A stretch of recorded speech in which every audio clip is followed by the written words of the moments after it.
Bonjour les gens. Alors, Astro, décembre.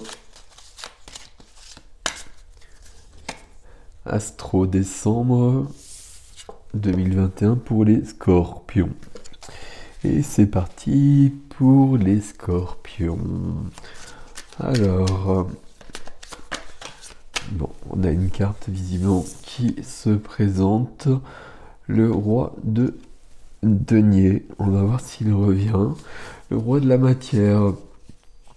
Quelqu'un qui a de l'esprit pratique, du bon sens, qui sait gérer les choses, qui est bien ancré.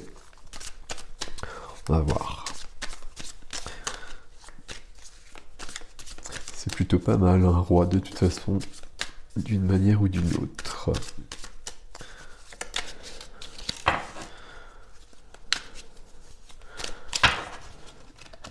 Scorpion. Voilà. Scorpion, 4 de bâton, joie, célébration, engagement. Ok. Joie, célébration, engagement. Engagement par rapport à soi, par rapport à un autre. Souvent sur le 4 de bâton, la plupart du temps, c'est un mariage qui est représenté. Ok. Alors, vous n'êtes pas obligé de vous marier pour autant. Hein. Ok. C'est parti.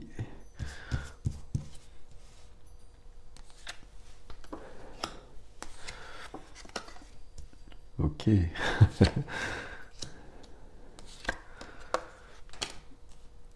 Waouh.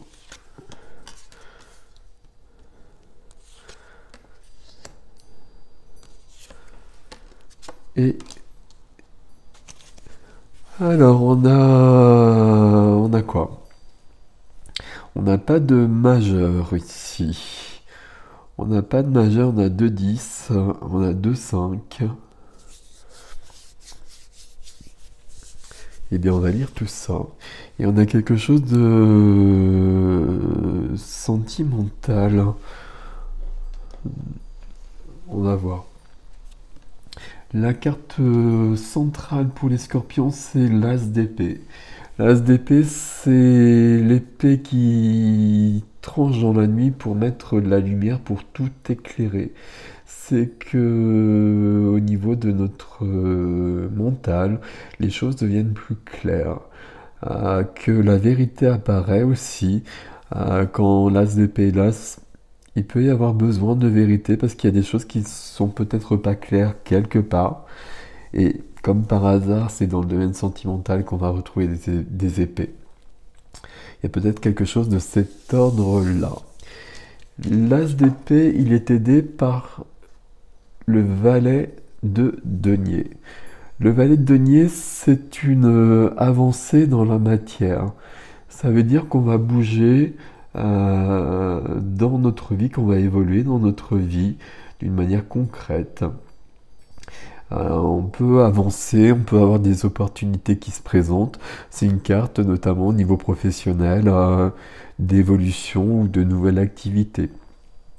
Ici, les choses deviennent plus claires et puis on avance dans la matière. Ce qui est freiné, et ce qui va répondre un peu, à mon avis, à l'as d'épée. L'énergie qui est freinée, c'est le 8 de bâton. Ça peut parler de rapidité. Ici, je pense que ça va plutôt parler de communication. De communication avec les mondes subtils peut-être, mais de communication. Et il y a peut-être besoin de communiquer avec une personne pour que les choses deviennent plus claires. On va voir. Et quand je parle de communication avec une personne dans le domaine sentimental, familial, on a ce 5 d'épée qui répond directement à tout ça. 5 d'épée ici, ça va être... 5 d'épée, c'est le conflit. On va le dire comme ça quand même directement. Le 5 d'épée, c'est conflit, c'est le désaccord. Il y a des limites à pas dépasser. Et là, on va clarifier les choses. On va mettre les points sur les i, les barres sur les t, etc. 5 d'épée,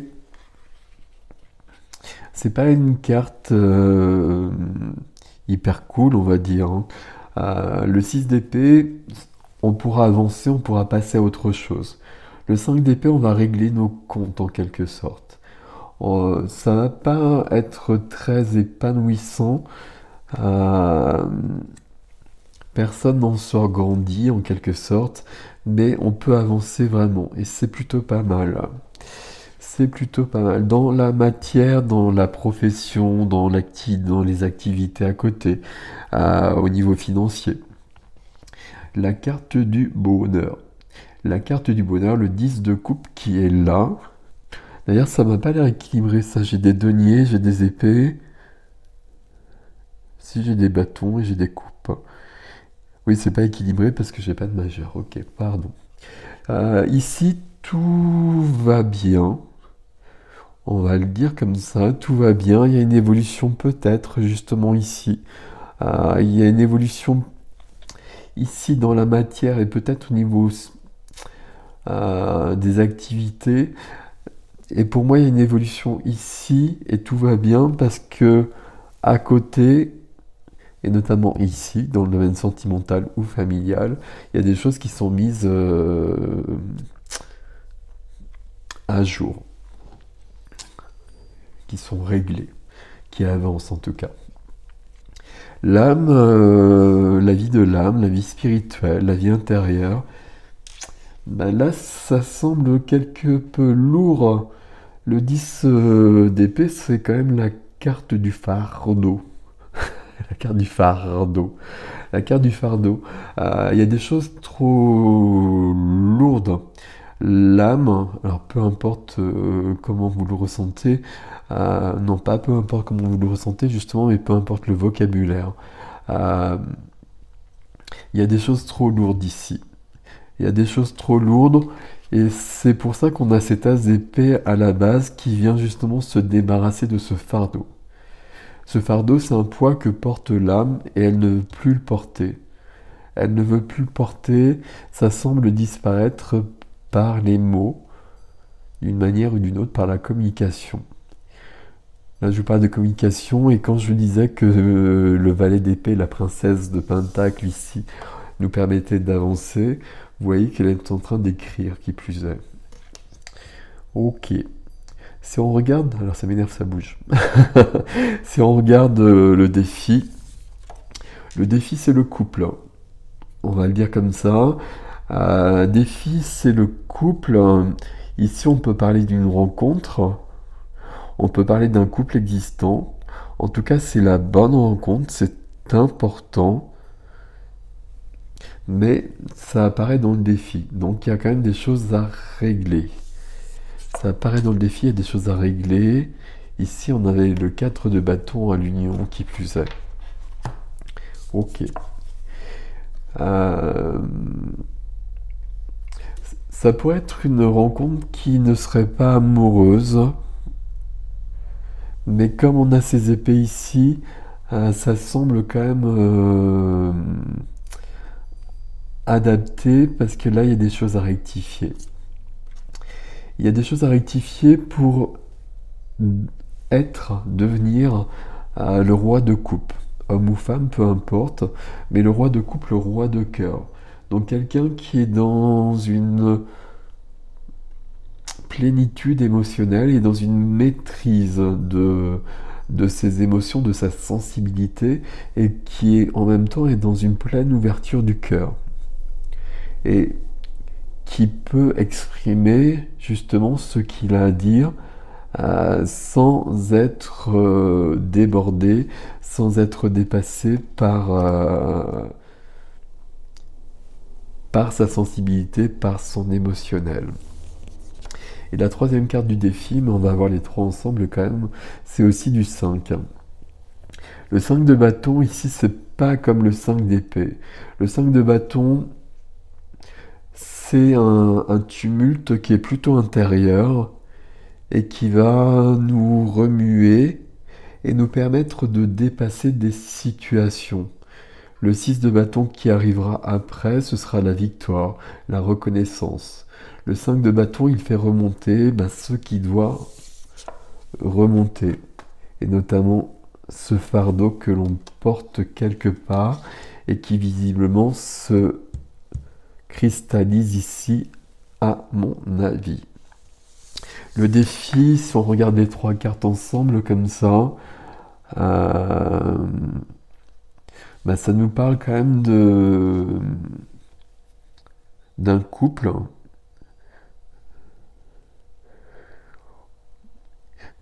d'une rencontre en tout cas, et puis d'être dans quelque chose de juste et d'équilibré au niveau de la sensibilité et de l'émotionnel. Ok. C'est là que ça se passe pour les scorpions en décembre, hein. Et à côté, on a cette carte du bonheur. C'est le bonheur dans le foyer aussi, hein, donc qui comprend du coup le familial et le sentimental aussi. Même si c'est sur le professionnel, c'est vraiment le quotidien, donc c'est aussi le foyer. Donc il peut y avoir cette notion-là. Je pense pas qu'on nous parle beaucoup de professionnel, d'ailleurs ici, on nous parle vraiment du cœur du scorpion. Ok, ok. On va prendre une carte. On va prendre une carte conseil. L'énergie pour vous aider, les scorpions, ici, c'est vraiment l'as d'épée. L'as d'épée, c'est donc c'est un as, c'est remettre tout à jour quelque part. On est dans l'intellect, on est dans les idées, on est dans les paroles. Il faut que tout soit clair. Peut-être question de vérité, peut-être question de mensonge du coup, de mensonge rectifié, de non-dit, d'honnêteté. Et ici on a une carte de communication quand même qui est bloquée. Ok. Et la communication ici, on l'a vu dans votre tirage, elle arrive par le conflit. On va prendre une carte ici, une carte conseil, quelque chose qui pourrait nous aider pour ce mois de décembre, pour les scorpions s'il vous plaît, si vous voulez ou pas. Merci. Oui, oui. Alors, qu'est-ce que c'est? Il y a une carte et c'est formidable. Voilà une majeure, il n'y avait pas de majeure, en voici une. Voici la force. La force, comme son nom l'indique, c'est la force déjà.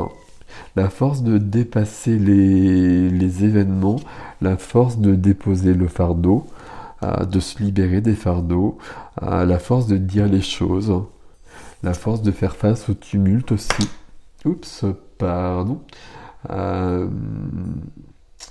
La force, c'est aussi... Alors ici, c'est un taureau. Normalement, c'est une jeune fille et un lion. Ça parle de réconciliation. Plutôt de réconciliation intérieure. Mais ça peut être une réconciliation extérieure aussi. Ça parle de passion.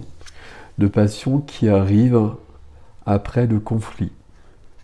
Donc il y a bien cette notion-là. Ici, dans votre vie sentimentale ou familiale, il y a un grand besoin de communication, il y a un grand besoin d'éclaircissement, il y a un grand besoin de dire les choses. Ça vaut la peine, hein, ça vaut la peine parce qu'ici on a quand même des belles cartes qui parlent d'un couple lumineux, on va le dire comme ça. Donc c'est le défi. Le défi, c'est justement d'être dans ce couple-là, de créer ce couple-là, ou de le rectifier, je ne sais pas quel terme employer. Mais en tout cas, la force nous accompagne sur ce chemin et elle est bienvenue pour les scorpions. Et voilà, je vous souhaite un... Et vous n'oubliez pas que vous aviez 4 de bâton ici, l'union, l'engagement. L'engagement par rapport à soi, par rapport à l'autre, par rapport à la source. Voilà, amis scorpions, je vous souhaite un beau mois de décembre. À bientôt.